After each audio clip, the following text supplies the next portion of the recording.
안녕하세요. 인생은 흘러가고 이야기는 남는다. 이야기 인생TV에 오신 것을 환영합니다. 오늘은 소설가 김유정 이야기를 해볼까 합니다. 김유정은 왜 박록주의 목을 메었는가? 화제가 좀 특이한가요? 여기서 목을 맨다는 것은 관용적인 표현입니다. 한 가지 일이나 사람에게 전적으로 매달린다는 뜻입니다. 김유정은 왜 박록주를 그렇게 죽자사자 쫓아다녔는가? 이것이 오늘의 화제입니다.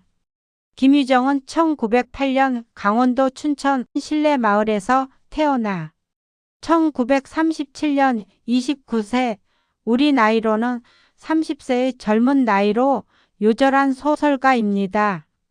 대표작으로는 국어 교과서에도 실린 봄봄, 동백꽃을 비롯하여 소낙비, 금 따는 콩밭, 만모방, 따라지 등 다수의 작품이 있습니다.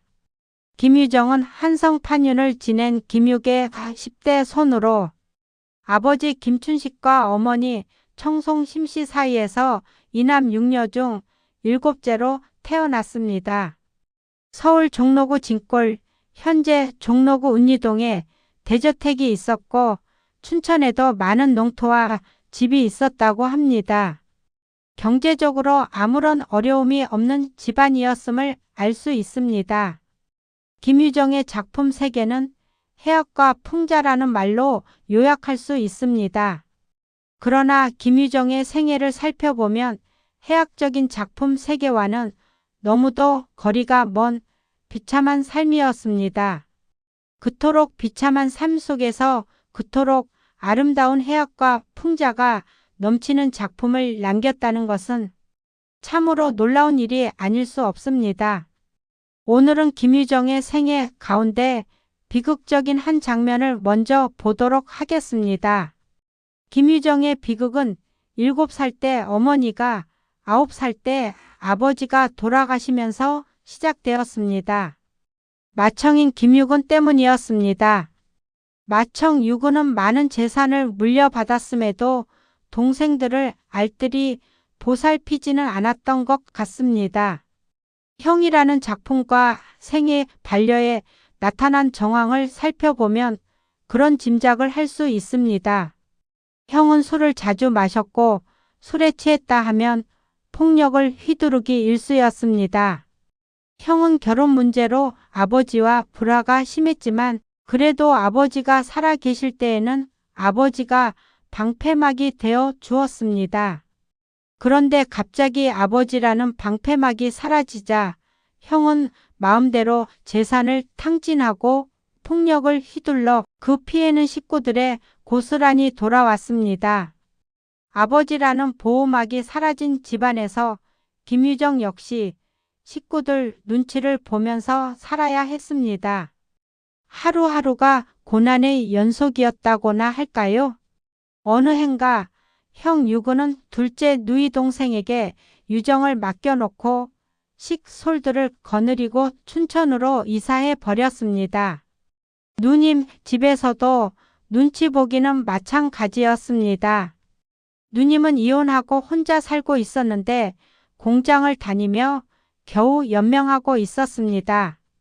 어려운 살림에 동생까지 맡았으니 생활은 더욱 쪼들릴 수밖에 없었습니다. 누나는 화가 치밀어 오르면 분풀이 대상으로 죄 없는 유정을 붙들고 신세 한탄을 하기도 하고 갖은 악담을 퍼붓기도 했습니다. 형한테 푸대접을 받는 것만으로는 부족했던지 이제는 누나한테도 푸대접을 받았던 것입니다.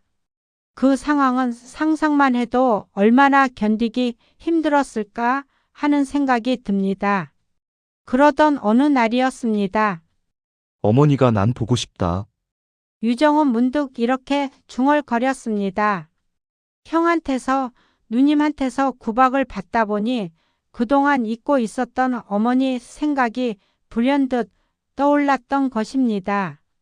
그리운 이름 어머니, 피난처요, 보호자, 의지할 곳이며 한없이 따뜻한 이름이 바로 어머니입니다. 어떤 시인이 마음이 괴로울 때 일단 어머니를 불러보면 마음이 가라앉는다고 노래한 것도 바로 이런 이유 때문이 아니었을까요? 어머니 생각이 나자 유정은 북받치는 슬픔을 참을 길이 없어 한동안 목매어 울었습니다. 어머니가 보고 싶다.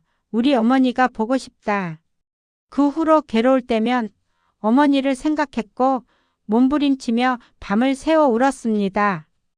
김유정이 첫사랑 아니 짝사랑 박녹주를 만난 것은 누님 집에 얹혀 살던 바로 이 무렵이었습니다.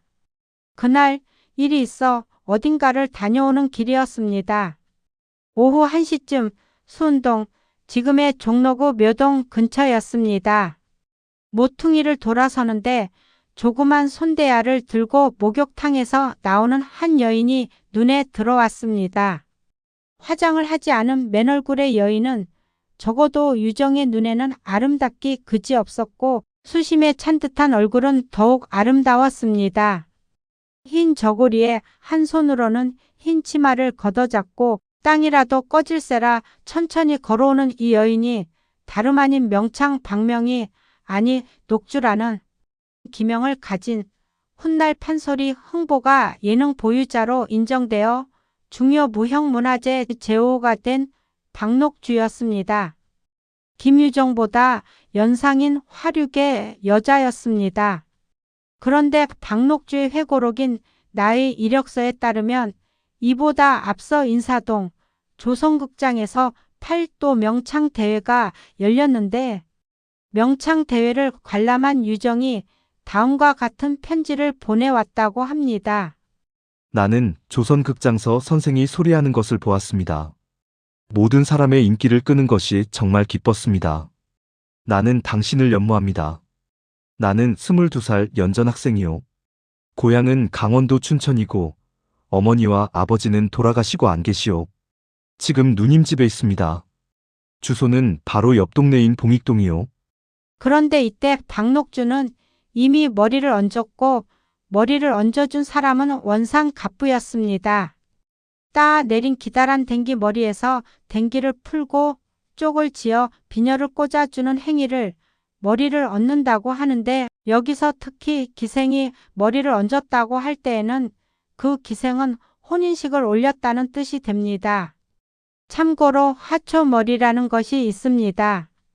이것은 기생의 나이가 너무 어린 경우에 얹는 머리를 말하는데 얹어준 사람과는 아직 부부 관계는 아니었습니다.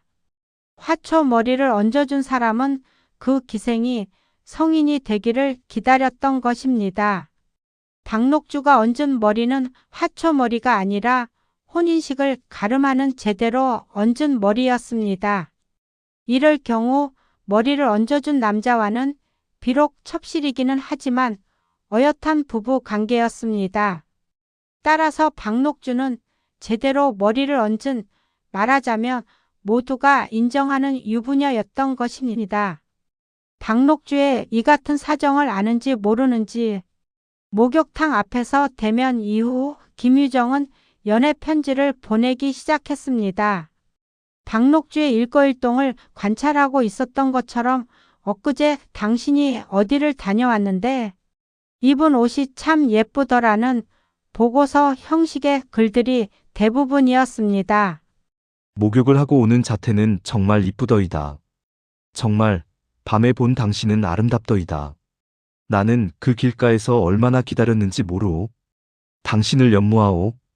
저를 사랑해 주십시오. 요즘 용어로 하면 스토킹이라고 할 만한 상황이었습니다. 그러나 녹주로서는 용납할 수 없는 사랑이었습니다. 앞에서 말한 것처럼 박녹주에게는 머리를 얹어준 원산 갑부 남편이 있었고 유정과 동갑인 남동생도 있었습니다. 기생에게도 지켜야 할 윤리 도덕이 있는 법인데 남편이 있는 몸으로 거기다 동생 같은 유정의 사랑을 받아줄 수는 없었던 것입니다. 박녹주의 이야기를 좀 더 들어보도록 하겠습니다. 처음 받은 편지는 유정에게 반송했지만 다시 되돌아왔습니다. 그 다음부터 오는 편지는 받는 즉시 그 자리에서 북북 찢어버렸다고 합니다. 답장을 기다리는 유정은 몸이 달아올랐고 박녹주는 더 냉정해졌습니다. 양쪽 모두 물러설 기미가 보이지 않는 대치 상태였다거나 할까요? 아무튼 매일 아침 배달부는 유정의 편지를 놓고 갔습니다.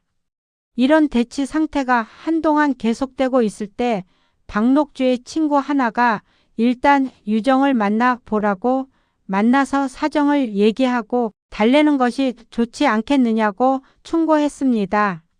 친구의 충고를 받아들인 녹주는 김유정을 집 안으로 불러들였습니다.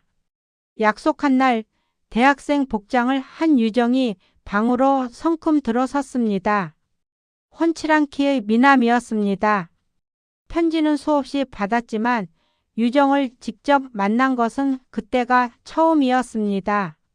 유정이 자리에 앉자 녹주는 점잖게 말했습니다. 학생이 김유정이요? 일부러 약간 냉기가 도는 말투로 말했습니다. 그렇소. 내가 김유정이요. 어쩌자고 나에게 그런 편지를 했소? 어쩌자고가 무슨 말이오? 편지를 받아보지 않았소? 유정은 당돌했고 눈초리는 부리부리하게 빛나고 있었습니다. 학생이 공부는 안 하고 무슨 편지질이요? 내 나이가 몇인데 연모하다니 그게 말이 돼오? 녹주는 퉁명스럽게 말했습니다. 편지하는 게 무슨 잘못이오? 당신을 연모해서 한 것인데 그게 잘못이란 말이오? 사랑하면 그만이지. 거기에 나이가 무슨 상관이오? 기세등등한 김유정의 모습에 녹주는 내심 흠칫 놀랐지만 여기서 잘못했다가는 자신이 말려들지도 모른다는 생각에 녹주는 정신을 바짝 차렸습니다. 나는 소리하는 사람인데 어떻게 소리하는 사람이 학생과 연애한단 말이오? 그러나 유정도 만만치는 않았습니다. 학생은 소리하는 사람과 사랑해서는 안 된다는 규정이 어디에 있어? 그러면서 사랑이란 국경이 없는 것이라고 열변을 토했습니다. 기가 막혔지만 유정의 마음을 떠보려고. 그럼 그렇게 사랑한 다음에는 어떻게 할 것이오? 녹주의 질문에 유정은 서슴지 않고 결혼하는 겁니다. 녹주는 유정의 말에 답답하다는 듯이 말했습니다. 나는 남편이 있는 몸이요. 그런 내가 어떻게 당신과 결혼한단 말이오? 그건 나도 잘 알고 있어. 그러나 그 사람은 진짜 남편이 아니잖소? 당신을 진정으로 사랑하는 건 바로 나입니다. 내가 진짜 남편이란 말이오. 그건 학생 혼자 생각일 뿐이요. 나로서는 학생의 생각을 받아들일 수 없으니 지금은 열심히 공부나 하시오. 공부해서 나중에 훌륭한 사람이 되면 그때 사랑해 주겠소. 그러면서 녹주는 유정에게 그만 돌아가라고 쌀쌀맞게 말했습니다. 그러나 유정은 사진을 한 장 주지 않으면 안 가겠다고 버티는 바람에 옥신각신 간신히 문 밖으로 밀어내어 쫓아버렸습니다. 그런 모욕을 당하고도 언제 그랬느냐는 듯 유정은 태연하기만 했습니다. 다시 편지 공세가 이어졌고 오히려 강도는 더 높아졌습니다. 다음 날 바로 편지가 왔습니다. 당신이 무슨 상감이나 된 듯이 그렇게 고고한 척하는 거요. 보료 위에 버티고 앉아서 나를 마치 어린애 취급한 것을 생각하면 지금도 분하오. 그러나 나는 끝까지 당신을 사랑할 것이오. 당신이 이 사랑을 버린다면 내 손에 죽을 줄 아시오. 죽이겠다는 협박 편지는 이때가 처음이었습니다.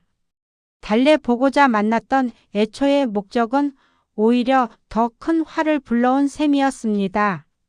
호칭도 처음에는 선생이라고 하더니 갑자기 당신으로 변했고 이어서 너라고 했습니다. 너는 기어이 내 손에 죽을 것이다. 오늘 너의 운수가 좋았노라. 그 길목에서 너를 기다리기 3시간, 만일 나를 만났으면 너는 죽었으리라. 그리고 다음과 같은 혈서로 쓴 협박 편지도 날아왔습니다. 저녁에는 네가 천양원으로 간 것을 보고 문 앞에서 기다렸으나 나오지 않았다. 만일 그때 너를 만났다면 나는 너를 죽였을 것이다. 그러나 좋아하지 마라. 단 며칠 목숨이 연장될 따름이니까. 온몸이 오싹해지는 편지였습니다. 혈 서로 쓴 이 편지를 받고 나서부터는 박녹주는 외출을 삼갔고 나갈 때는 휘장을 내린 인력거를 탔고 남바위를 얼굴까지 푹 내려서서 알아보지 못하게 했습니다.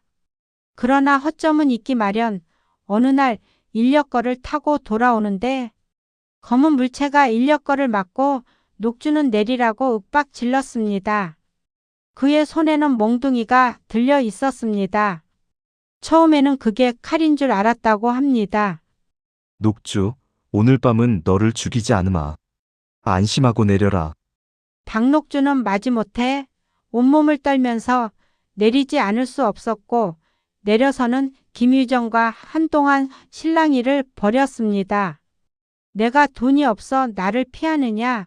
유정은 이렇게 따지고 들었고 녹주는 돈 때문에 당신을 피하는 게 아니라고 끝까지 주장했습니다.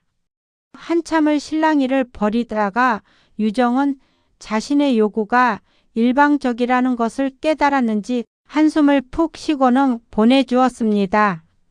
김유정의 협박에 시달리던 박녹주는 심신이 지칠 대로 지쳤고 불면증도 생겨 휴양을 가서 쉬지 않으면 안 될 상황이 되었습니다. 원산 삼방저수지에서 2달을 쉬다가 서울로 돌아온 것은 1929년 가을 무렵이었습니다. 서울로 돌아온 다음 날 손님이 기다린다는 중국집 심부름꾼의 말만 믿고 따라갔더니 중국집에는 김유정이 앉아 있었습니다.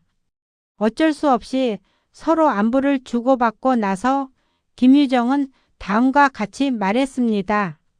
박녹주의 회고록 나의 이력서에서 그대로 인용하면 다음과 같습니다. 그는 2달 동안 하루도 빼지 않고 내 집 앞을 오르락거렸다고 했다. 그러면서 결혼 문제를 결정짓자고 잘라 말했다. 나는 말을 완곡하게 해서 그의 요구를 거절했다. 창백하던 그의 얼굴은 무섭게 일그러지더니 도대체 네가 사람이냐? 하고 외쳤다. 나는 아무 말도 하지 않았다. 한참 동안 침묵을 지키던 김유정은 죽어들어가는 소리로 내가 너무 큰 소리를 쳐서 미안해 하고 사과했다. 이윽고 나는 갈 곳이 있어 자리를 떠야겠다고 말했다. 그는 30분만 더 있다 가라고 했다. 우리는 아무 소리도 하지 않고 30분을 앉아 있었다. 그는 연거푸 술잔만 기울였다.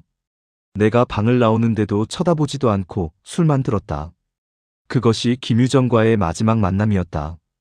그는 곧 가족 따라 춘천으로 내려갔고 나중에 안 일이지만 그곳 시골 술집의 들병이들과 절제 없는 집시 생활을 했다. 그의 병은 늑막염에서 당시로서는 고칠 수 없는 폐결핵이 돼서 소설가로서 이름이 났으나 2년을 더 못 살고 죽어갔다. 김유정이 죽었다는 소식을 나는 그의 친구로부터 김유정은 바로 네가 죽였지 하는 저주와 함께 들었다. 나와 헤어진 지 8년 만인 1937년 30살이란 젊은 나이로 저 세상에 갔다. 그때 내 나이는 33살이었다. 이렇게 해서 2년여에 걸친 김유정의 첫사랑이자 짝사랑은 막을 내리고 말았습니다. 젊은 시절 한 번쯤 경험했음직한 첫사랑의 비극이었다면 나는 그 사랑을 가리켜 눈물겨운 첫사랑이라고 부르지는 않았을 것입니다. 앞에서 강조한 것처럼 김유정은 어린 나이에 부모를 잃고 형 밑에서 홀대를 받으면서 자랐습니다. 눈칫밥을 먹으면서 눈칫밥을 먹었기 때문에 유정은 어머니의 사랑, 자나깨나 그리운 어머니, 그 따뜻한 어머니를 잊을 수가 없었습니다. 김유정의 휘문고보 동창이며 절친한 친구인 아내남의 증언에 따르면 유정은 어머니 사진을 어느 때는 책상 위에 모셔놓고 그 앞에서 책을 읽었고 어느 때는 몸에 지니고 다니며 이따금 꺼내 보았습니다. 유정은 간혹 어머니 사진을 꺼내 아내남에게 보이며 어머니가 얼마나 미인인가를 자랑하기도 했습니다. 우리 어머니 미인이지? 우리 어머니 참 예쁘다. 이렇게 유정은 어머니를 천하에 없는 미인으로 우상화하기에 이르렀습니다. 아내남이 보기에는 그저 평범한 얼굴이었는데도 말입니다. 그런 만큼 어머니는 유정의 가장 이상적인 여성상이 되고 말았습니다. 생애 반려에서는 이 사정을 다음과 같이 말하고 있습니다. 그는 자기의 머릿속에 따로이 저의 여성을 갖고 있는 것이다. 말하자면 그와 같이 생의 절망을 느끼고 죽자 하니 움직이기가 귀찮고 살자 하니 흥미없는 그런 비참한 그리고 그가 지극히 존경하는 한 여성이 있는 것이다. 그는 그 여성을 저쪽에 끌어내놓고 연모하기 시작하였다. 그리고 명주는 우연히 그 여성의 모형이 되고 말았을 그뿐이겠다. 이렇게 서술하고 있습니다. 명주는 소설에서 주인공 이름이고 실제로는 박록주입니다. 비유적으로 표현하고 있어 좀 어려운 감이 있습니다. 다시 부연하면 형과 누님의 구박을 받으면서 죽지 못해 사는 비참한 삶이었지만 유정의 머릿속에는 존경하는 여성이 하나 자리 잡고 있었다는 것입니다. 유정은 그 여성을 지극히 존경하였고 사랑하였습니다. 그러던 중 우연히 한 여인을 만났는데 바로 마음속에 그 여인과 완전히 부합하는 여인이었습니다. 그게 바로 박록주. 박록주는 그 이상적인 여인상에 부합한 여자였던 것뿐이라는 것입니다. 인용문은 대충 이런 뜻이 아닌가 생각됩니다. 공감이 가시나요? 그럼 그 이상적인 여인은 구체적으로 누구를 두고 한 말이냐? 이것이 문제인데 의외로 답은 쉽게 찾을 수 있습니다. 아내남이 증언한 것처럼 그 여인은 바로 자기 어머니였기 때문입니다. 생애 반려는 1936년에 발표된 미완성 작품입니다. 박록주와 헤어진 지 7년의 세월이 흐른 다음이니까 그 사이 사랑의 열정도 많이 식었을 테고 자신을 객관적으로 성찰할 시간도 가졌을 것입니다. 냉정하고 객관적으로 돌아본 결과 명주는 우연히 만난 명주 아니 녹주는 그 이상적 여성의 모형에 부합하는 인물이었음을 깨달았고 그래서 그렇게 앞뒤 가리지 않고 돌진하였다는 고백인 것입니다. 결국 박록주는 자신의 이상적인 여인상, 다시 말해 어머니의 사랑을 환기시키는 여인이었기 때문에 그렇게 목을 메었다는 이야기가 됩니다. 우리는 알 수 없지만 박록주는 어느 구석엔가 자신의 어머니 사랑을 느끼게 해주는 부분이 있었던 것 같습니다. 김유정에 있어서 박록주라는 여인은 연인이면서 동시에 어머니의 사랑을 대신할 유일한 여자로 자신의 이상형이었던 것입니다. 이런 마음에서 무작정 매달린 그 순수가 눈물겹지 않은가요? 이와 같은 이유로 김유정의 첫사랑을 눈물겨운 첫사랑, 아니 짝사랑이라고 부른 것입니다. 이 눈물겨운 첫사랑에 누가 돌을 던질 수 있겠습니까? 박록주 주변에서 김유정이 일으킨 모든 사건은 스토킹이고 김유정은 스토커가 분명하며 박록주는 피해자인 것 또한 분명한 사실입니다. 이런 이유로 김유정을 비난하는 것 또한 잘못되었다고 할 수는 없습니다. 다만 역지사지 김유정 편에 서서 한번 생각해 보는 것도 좋지 않을까? 어머니를 대신할 박록주의 사랑을 받고 싶었던 김유정을 조금이라도 이해해 보는 것도 좋지 않을까? 스토킹이 분명하지만 말입니다. 나는 두 사람을 생각하면 안타깝기 그지없고 왠지 모를 연민의 정이 솟아오릅니다. 오늘 김유정 생애 가운데 비극적인 한 장면은 여기서 마치고 또 하나의 비극적인 장면은 다음에 올리도록 하겠습니다. 흥미롭고 유익한 시간이 되셨다면 구독과 좋아요, 알림 설정 부탁드립니다. 다음에 더 좋은 이야기로 찾아뵙겠습니다. 끝까지 시청해 주셔서 감사합니다.